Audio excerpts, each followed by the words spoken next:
الذي ترجى شفاعته لكل هول من الأهوال مقتحم يا صاحب الجمال ويا سيد البشر من وجهك المنير لقد نور القمر لا يمكن الثناء كما كان حقه بعد از خدا بزرگ توئی قصہ مختصر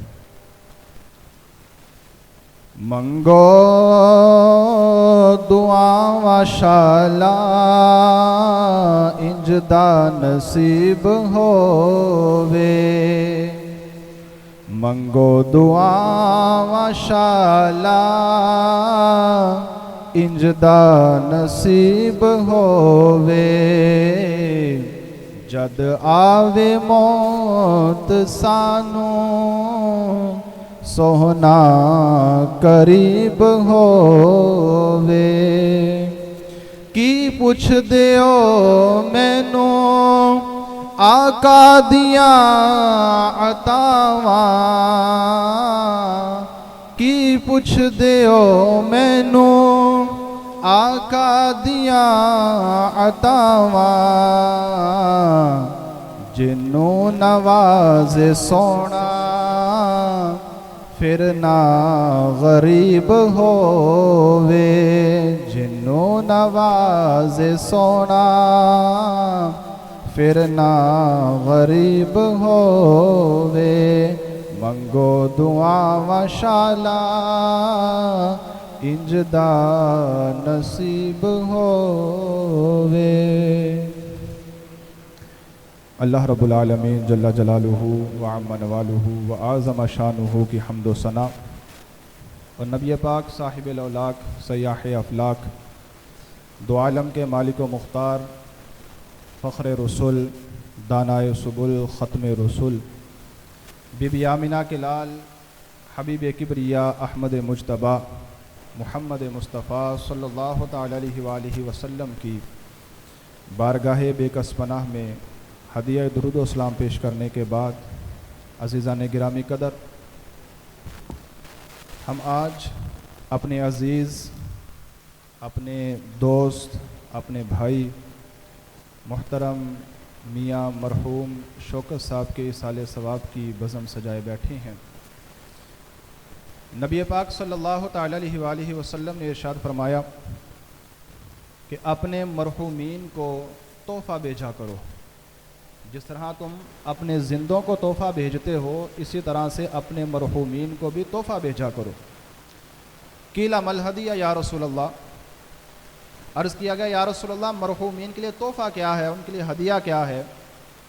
تو آپ نے فرمایا نعم الہدیۃ الاستغفار، فرمایا کہ مرحومین کے لیے ہدیہ یہ ہے کہ تم ان کے لیے دعائے بخشش کرو، تم ان کے لیے دعائے مغفرت کرو، یہ ان کے لیے تحفہ ہے۔ اور نبی پاک علیہ الصلوۃ والسلام نے ارشاد فرمایا امتی امۃ مرحومۃ، میری امت پر اللہ تبارک و تعالیٰ کا خاص رحم ہے، اللہ کا خاص فضل ہے۔ فرمایا فضل کیا ہے؟ تدخل فی قبورہا بذنوبہا، یہ جب اپنی قبروں میں جائیں گے تو اپنے گناہوں کے ساتھ جائیں گے، وتخرج منہا لا ذنوب علیہا، فرمایا کہ جب یہ قبروں سے نکلیں گے تو ان کے اوپر کوئی گناہ نہیں ہوگا۔ گناہ کیوں نہیں ہوگا؟ فرمایا باستغفار المؤمنین لہم، کیونکہ ان کے بعد جو ان کے رشتہ دار ہیں، ان کے تعلقات والے ہیں، جاننے والے ہیں، وہ ان کے لیے دعائے بخشش کرتے رہیں گے۔ فرمایا ان کے دعائے بخشش کے صدقے سے اللہ تعالیٰ ان کے گناہوں کو معاف فرما دے گا۔ اور نبی پاک صلی اللہ تعالی علیہ وآلہ وسلم نے ارشاد فرمایا اذکروا موتاکم بالخیر، فرمایا جو تم میں سے اس دنیا سے چلا جائے نا، اس دنیا سے رخصت ہو جائے، دنیا چھوڑ کے گیا، تو اپنے اس مرحوم کو اچھے الفاظ کے ساتھ یاد کرو، اپنے اس مرحوم کو ذکر خیر کے ساتھ یاد کرو، بھلائی کے ساتھ اس کو یاد کرو۔ آج ہماری یہ دل سے دعا ہے کہ اللہ تبارک و تعالیٰ مرحوم میاں شوکت صاحب کو غریق رحمت فرمائے، اللہ تعالیٰ ان کی بخشش فرمائے، ان کے گناہوں سے درگزر فرمائے۔ اللہ تبارک و تعالیٰ نے قرآن پاک میں ارشاد فرمایا کل نفس ذائقۃ الموت، فرمایا ہر جان نے موت کا ذائقہ چکھنا ہے۔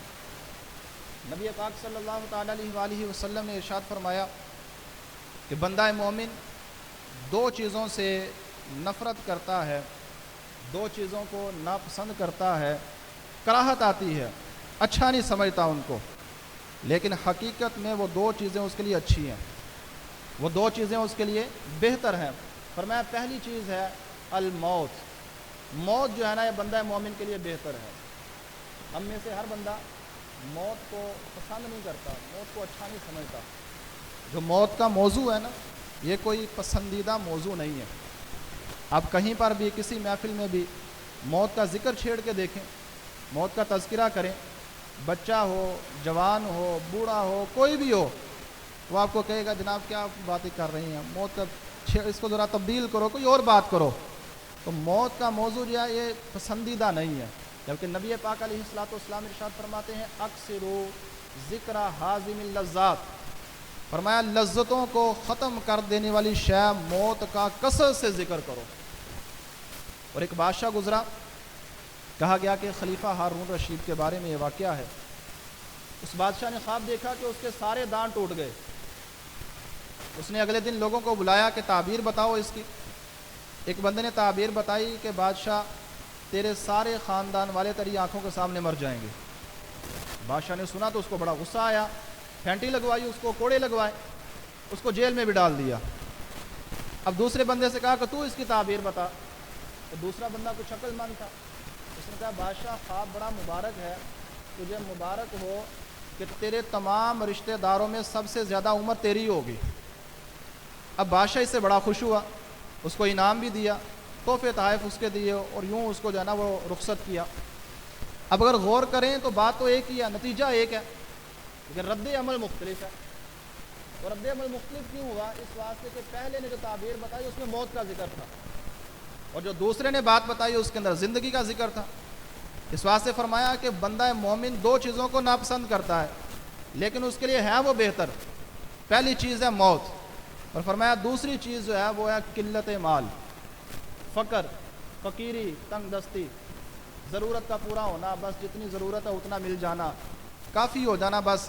فرمایا یہ بھی انسان کے لیے بہتر ہے۔ کیوں بہتر ہے؟ فرمایا اس واسطے کہ انسان جب اس دنیا سے جاتا ہے تو اس پر موت کی سختیاں آتی ہیں، موت کی اتنی سختیاں آتی ہیں۔ فرمایا ریشمی کپڑا ہے، اس ریشمی کپڑے کو تم اپنے جو ہے جھاڑی پر ڈال دو، خاردار درخت کے اوپر ڈال دو، جھاڑیوں پر ڈالو، اس ریشمی کپڑے کو جب تم کھینچو گے اس کے جتنے ٹکڑے ہو جائیں گے نا، موت کے وقت اس سے بھی زیادہ مردے کو تکلیف ہوتی ہے۔ فرمایا میت کو اس سے زیادہ تکلیف ہوتی ہے۔ تو موت اس لیے بہتر ہے کہ جب موت کی سختیاں انسان برداشت کرتا ہے اللہ تعالیٰ اس کے بدلے اس کے گناہوں کو معاف فرما دیتا ہے۔ فرمایا موت کے بدلے اس کے گناہوں کو معاف کیا۔ موت اس دنیا سے انسان کو راحت بخشتی ہے، اس دنیا کی تکلیفوں سے جان چھڑاتی ہے، اور فرمایا کہ انسان کے پاس مال جتنا کم ہوگا اس کا حساب بھی اتنا ہی کم ہوگا۔ اس واسطے تنگ دستی، فقیری اس کے لیے بہتر ہے۔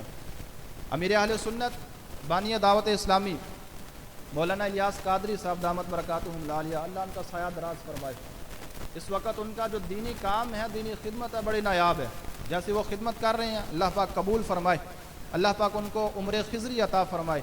آپ نے فیضان سنت کے اندر بھی اس واقعے کو لکھا، فرماتے ہیں کہ ایک امیر و کبیر مالدار شخص تھا، وہ اپنے علاقے کے ایک نیک بندے اللہ کے ولی کے پیچھے پڑا ہوا تھا، کہہ رہا تھا میں نے آپ کی دعوت کرنی ہے، میرے گھر آئے، میں نے آپ کی دعوت کرنی ہے۔ بالآخر طے ہوا کہ فلاں دن آپ کے گھر آئیں گے دعوت پر، لیکن شرط یہ ہے جہاں چاہوں گا بیٹھوں گا، جو چاہوں گا کھاؤں گا، اور جو کہوں گا وہ کرنا پڑے گا۔ شرط منظور کر لی گئی۔ اب دعوت کا دن آیا، راہ تک رہے ہیں، اللہ کا نیک بندہ آیا، اس محفل میں آ کر، اس دعوت میں آ کر جہاں جوتیاں لوگوں نے اتاری تھی جوتیوں کے پاس آ کے بیٹھ گیا۔ اب میزبان اٹھانا تو چاہتا ہے لیکن اس نے پہلے وعدہ کر رکھا ہے، وعدہ کیا، اب وہ کہہ تو کچھ نہیں سکتا۔ کھانے کا ٹائم آیا، لوگوں نے کھانا کھانا شروع کیا۔ اللہ کے اس نیک بندے نے اپنی جیب سے روٹی کا، سوکھی روٹی کا ٹکڑا نکالا، اس کو کھانا شروع کر دیا۔ اب زبان دی تھی کہ کہنا کچھ بھی نہیں ہے، جو چاہیں گے کھائیں گے۔ کھانا کھانے کے بعد اب اس اللہ کے بندے نے کہا کہ تم ایسا کرو، آگ جلاؤ، توا لے کر آؤ۔ آگ جلائی گئی، توا اوپر رکھا۔ توا جب بالکل گرم ہو گیا نا، وہ اللہ کا نیک بندہ توے کے اوپر جوتیاں اتاری، توے کے اوپر کھڑا ہوا، اور اس نے کہا کہ خرقہ، نان، سرکہ، یہ کہا اور نیچے اتر گیا۔ خرقہ مطلب جو کپڑے پہنے ہیں، کہا میرے پاس یہی لباس ہے، یہ میرا خرقہ ہے۔ کہا نان، جو میں نے تمہارے سامنے روٹی کھا لی وہی ہے۔ اور سرکہ جو میں نے سالن تھوڑا بہت ساتھ ملا کے کھایا بس وہی ہے۔ اتنا کہنے کے بعد نیچے اترا اور کہا کہ یہ میرا حساب ہے، میرا جتنا مال تھا جو کچھ تھا یہ اس کا حساب ہے، اب ایسا کرو تم سارے ایک ایک کر کے آؤ، تم اپنے جو کچھ کھایا اس کا بھی حساب دو۔ کہا لوگوں کے تو چیخیں نکل گئی، انہوں نے کہا حضور ہم یہ کیسے کر سکتے ہیں، حضرت جی ہم نے تو بہت کچھ کیا ہوا ہے، ہم کیسے حساب دے سکتے ہیں؟ فرمایا تو پھر اپنی لالچ کو بھی کم رکھو، اپنے مال کو بھی کم رکھو، اپنی نعمتوں کو بھی کم رکھو، جتنی نعمتیں زیادہ ہوں گی حساب بھی اتنی زیادہ ہوگا۔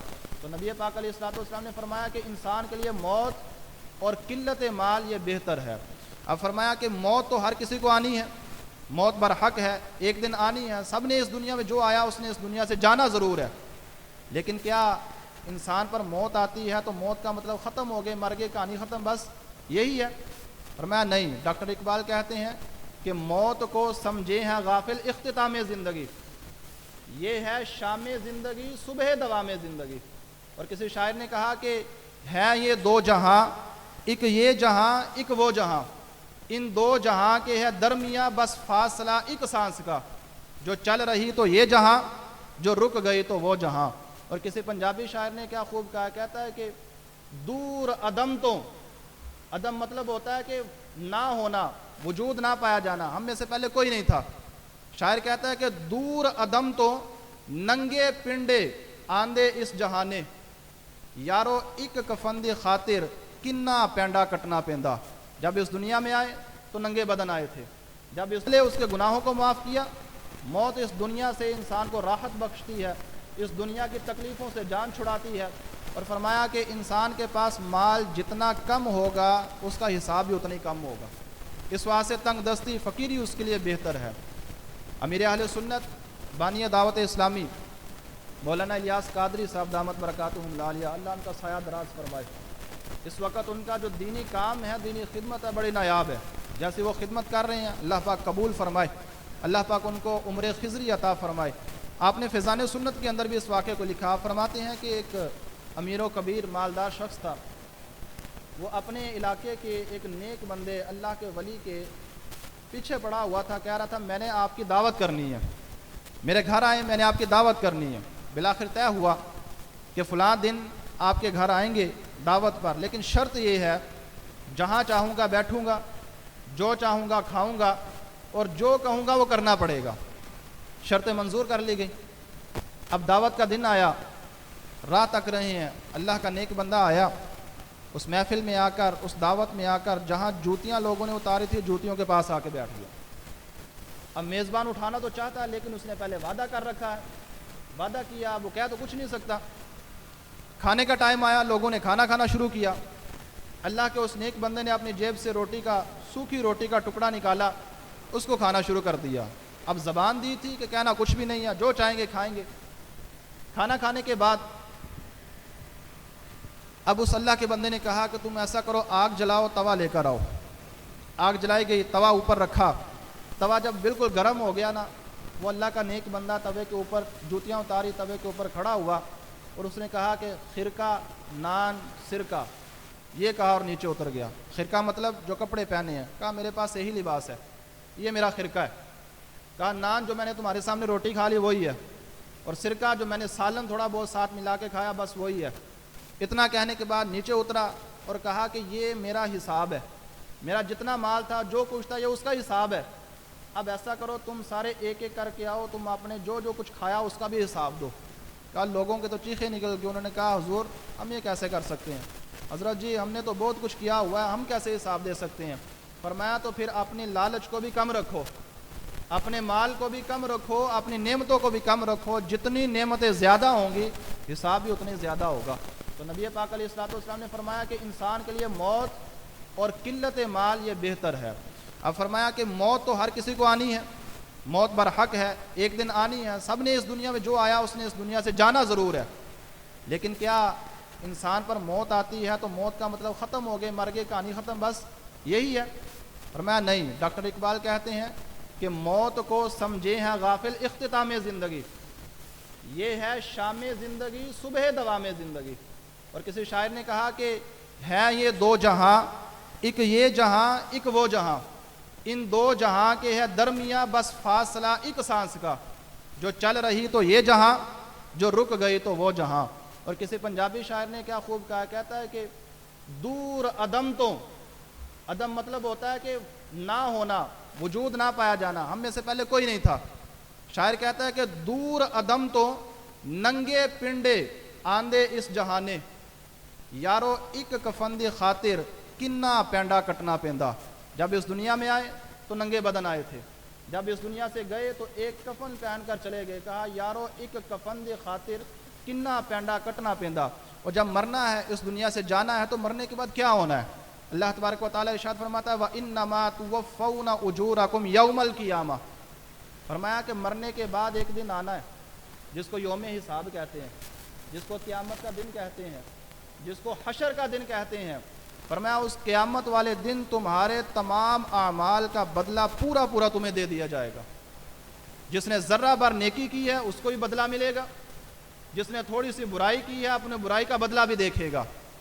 اللہ تبارک و تعالیٰ کا قانون دیکھیے، لوگوں کے قانون میں اور انسانوں کے اللہ تبارک و تعالیٰ کے قانون میں کیا فرق ہے. کوئی بندہ ساری زندگی ملک پاکستان کے قانون پہ عمل کرتا رہے لیکن حکومت کی طرف سے اس کو کوئی انعام نہیں ملے گا. ساری زندگی عمل کرتا رہا، جزا کوئی نہیں، انعام کوئی نہیں، لیکن جیسے ہی اس نے کسی قانون کو توڑا سزا ضرور ملنی ہے. ساری دنیا کا قانون یہ ہے کہ اگر عمل کرے گا جزا کوئی نہیں، قانون توڑے گا سزا فوری مل جائے گی. لیکن اللہ تبارک و تعالیٰ کو جو قانون ہے، اگر کوئی بندہ اللہ کے قانون پہ عمل کرتا ہے تو اللہ اس کو جزا بھی دیتا ہے، اللہ تبارک و تعالیٰ اس کو انعام سے بھی نوازتا ہے. لیکن اگر کوئی بندہ اللہ کے قانون کو توڑتا ہے نا اور معافی مانگ لیتا ہے تو اللہ اس کو معاف بھی کر دیتا ہے. یہ اللہ کا قانون ہے. اور ایک اعرابی اپنے ناکہ پر اپنی اونٹنی پر سوار ہو کے آیا، مسجد نبوی کے سامنے اپنی ناکہ کو بٹھایا، نبی پاک علیہ الصلوۃ والسلام کی بارگاہ میں حاضر ہوا، آ کے عرض کیا یا رسول اللہ بڑی دور سے آیا ہوں، میں دوبارہ آ پاؤں نہ آ پاؤں کچھ کہہ نہیں سکتا، اس واسطے مجھے دین کی باتیں سکھائیے، مجھے جو ہے نا کوئی نصیحت کیجئے کہ میں واپس جا کر بھی نیک اعمال کرتا رہوں، گناہوں سے بچتا رہوں. تو نبی پاک علیہ الصلوۃ والسلام نے جواب کے اندر نا 2 آیتیں تلاوت فرمائی. آپ نے تلاوت کی، فرمایا فَمَن يَعْمَلْ مِثْقَالَ ذَرَّةٍ خَيْرًا يَرَهُ وَمَن يَعْمَلْ مِثْقَالَ ذَرَّةٍ شَرًّا يَرَهُ. فرمایا کہ جو بندہ ذرہ برابر بھی نیکی کرے گا اس کا بدلہ بھی اسے ملے گا، جو بندہ ذرہ برابر برائی کرے گا اس کا بدلہ بھی دیکھے گا. اب وہ اس عرابی نے 2 آیتیں سنی، سننے کے بعد لوٹ گیا، واپس چلا گیا. صحابہ کرام علیہ مرضا نے کہا کہ عجیب بندہ ہے، آیا تھا دین کی باتیں سیکھنے کے لیے، 2 آیتیں سنی اور چلا گیا. نبی پاک علیہ الصلوۃ والسلام نے فرمایا میرے صحابہ اس کو برا نہ کہو، راجا فقیہن، اللہ نے ان 2 آیتوں میں وہ کچھ بیان کر دیا ہے کہ وہ جو آنے والا عرابی تھا وہ فقیہ بن کے لوٹا ہے. اگر ان آیتوں پر غور کریں تو ان 2 آیتوں کے اندر اللہ نے انسان کا سارا نصاب بیان کر دیا. ایک ذرہ بھر نیکی کرے گا وہ بھی دیکھے گا، ذرہ بھر برائی کرے گا اس کو بھی دیکھے گا. اور میری اور آپ کی نظر میں کون کامیاب ہے؟ ہر ایک کی نظر دیکھنے والے کی اپنی ہوتی ہے، ہر ایک کے اپنے اصول ہیں. میں کسے کامیاب کہتا ہوں، آپ کسے کامیاب کہتے ہیں، تمام کے نظر والوں کی اپنی اپنی نظر ہے ان کی. لیکن اللہ تبارک و تعالیٰ کی نظر میں کامیاب کون ہے؟ اللہ فرماتا ہے فَمَن زُحْزِحَ عَنِ النَّارِ وَأُدْخِلَ الْجَنَّةَ فَقَدْ فَازَ. فرمایا اللہ کی نظر میں کامیاب وہ ہے جس کو جہنم سے بچا لیا گیا اور جنت میں داخل کر دیا گیا، کامیاب وہ بندہ ہے. اور یہاں اگر آپ آیت مبارکہ کے الفاظ پر غور کریں، یہاں پہ درس نظامی کے طلباء کرام تشریف فرما ہیں، قاری صاحب موجود ہیں. یہاں پہ اللہ تبارک و تعالیٰ نے زحزحا ماضی مجہول کا صیغہ ارشاد فرمایا، ادخلا ماضی مجہول کا صیغہ ارشاد فرمایا. زحزحا ادخلا نہیں کہا کہ جو جہنم سے بچ گیا، جو جنت میں چلا گیا، نہیں، جو جہنم سے بچا لیا گیا، جنت میں داخل کر دیا گیا، مجہول کے صیغے. فرمایا اللہ تبارک و تعالیٰ کا کلام حکمت سے خالی نہیں. اللہ نے یہاں پہ صیغے مجہول کے ذکر فرمایا. وجہ کیا ہے؟ کہا اس واسطے کہ ہر بندہ جان لے کہ جس کو جہنم سے بچایا گیا یا جو جنت میں داخل کر دیا گیا یہ صرف اللہ کے فضل سے ہی ہونا ہے. جس پر اللہ کا فضل ہوا وہی جہنم سے بچے گا، وہی بندہ جنت میں داخل ہوگا. بڑے سے بڑا رتبے والا بندہ بھی ہونا، وہ بندہ بھی یہ نہیں کہہ سکتا اللہ کی بارگاہ میں اے اللہ میرے اعمال کے بدلے جنت دے دے مجھے. جس پر بھی اللہ کا فضل ہوگا اسے جنت ملنی ہے. کہ عدل کریں تا تھر تھر کمبن، اونچیاں شانہ والے، کہ جو فضل کریں تا بخشے جاسن میں ورگے منہ کالے.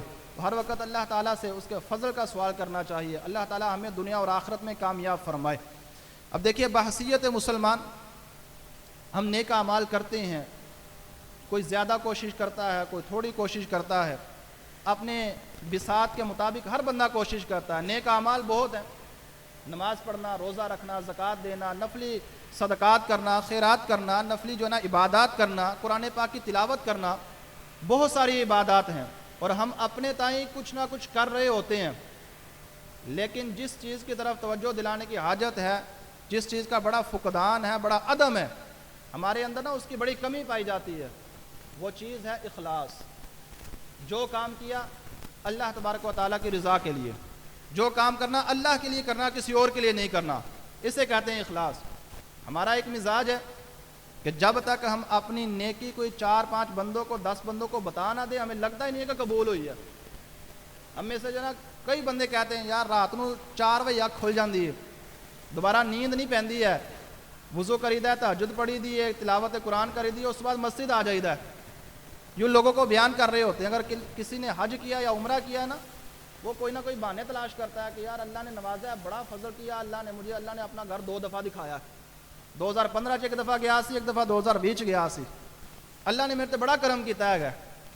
اگر خیر سے کسی کی کوئی مدد کر دی ہے, کسی کو چھپا کے دے دیا, راشن دے دیا, تو 4-5 بندوں کو پھر بھی بتانا ہے فلاں بندہ ہے نا بڑا غریب ہے گا, مدد کر دیا کرو. میرے کول بھی آیا سی ایک دفعہ, انہوں میں راشن دیتا سی, وہ مہینہ چلایا, میں کیتا ہے گا سی.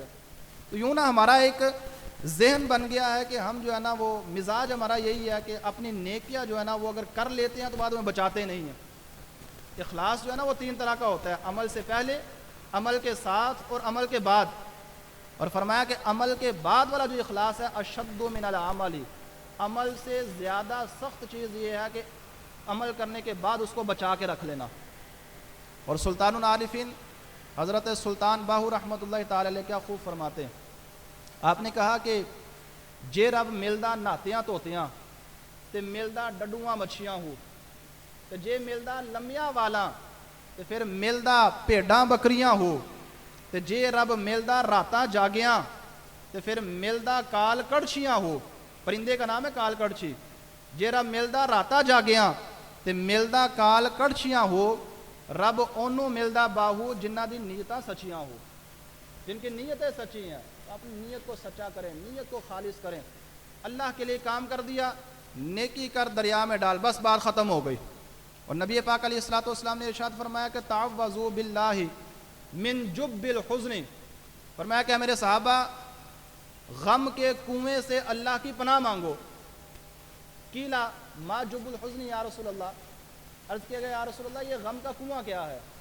آپ نے فرمایا کہ جہنم کے اندر ایک وادی ہے, جہنم کے اندر ایک کنواں ہے, جہنم بھی اس سے دن میں 100 مرتبہ پناہ مانگتا ہے. عرض کیا گیا حضور اس میں کون جائیں گے؟ فرمایا قالا القراء المراؤون باعمالہم, وہ بندے جہنم کے اس وادی میں جائیں گے جو لوگوں کو دکھانے کے لیے کام کرتے ہیں, ریاکاری کے لیے, دکھلاوے کے لیے لوگوں کو کام کرتے ہیں. فرمایا رب انہوں ملدا جنہ دی نیتاں سچیاں ہو. اور نبی پاک علیہ الصلوۃ والسلام نے ارشاد فرمایا, آپ فرماتے ہیں قیامت والے دن سب سے پہلے جن کو اللہ کی بارگاہ میں لایا جائے گا نا, حساب شروع کیا جائے گا, 3 بندے ہوں گے, ایک عالم دین, دوسرا شہید اور تیسرا سخی بندہ. فرمایا عالم کو لایا جائے گا, اللہ تعالیٰ فرمائے گا کہ اے میرے بندے, میں نے جو اپنے رسول پہ نازل کیا کیا وہ میں نے تجھے عطا نہیں کیا؟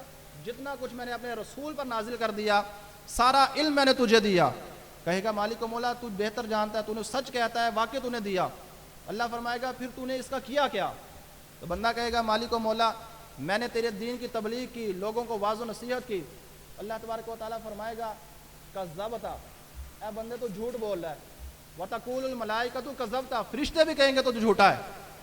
اللہ فرمائے گا یقول اللہ لہ بل اردت ان یقول فلان قارئ, بلکہ تو اس لیے لوگوں کو واعظ و نصیحت کرتا تھا, تبلیغ کرتا تھا کہ لوگ کہیں کہ بڑا وڈا عالم دین ہے, بہت وڈا مفتی ہے گا, علامہ صاحب ہے گئے نے. فقد قیل ذالک, اللہ فرمائے گا تجھے کہہ لیا گیا, اب کوئی بدلہ نہیں ہے. اللہ کی بارگاہ میں پھر سخی کو لایا جائے گا. اللہ فرمائے گا کیا تجھے میں نے مال نہیں دیا؟ کیا میں نے تجھے لوگوں سے بے نیاز نہیں کر دیا؟ تجھے کسی کا محتاج نہیں ہونے دیا؟ تو نے میرے مال کا کیا کیا؟